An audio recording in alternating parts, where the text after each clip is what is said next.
आज्ञा भाई माने ये गेरुआ गोबरा माने शंख भवन भांगे कहते चलतु देखा भुवनेश्वर बीजेपी पार्टी ऑफिस छेलीगुआड़ चलतु देखा कौन अवस्था।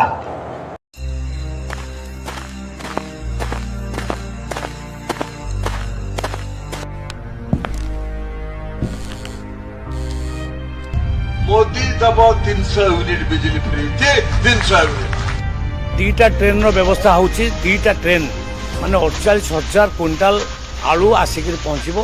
मोहन माझी को चिन्ह ताकू जानी से किए छेली बाछिकी रखी आज मिलिबो माने मु काली किनिबी ये होचे महिलांक पई योजना।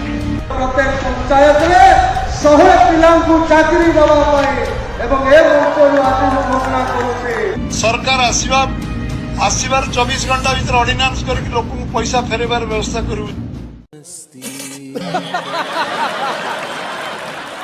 18 मास भितर पार्टी ऑफिस जे छेलीगुआड़ हो सारे न जाणी सकाळे बीजेपी रो सामिल होउथिबा कर्मी संध्यारे घर बाउड़ा होउचंती ये होउची बीजेपी रो असल चेहरा।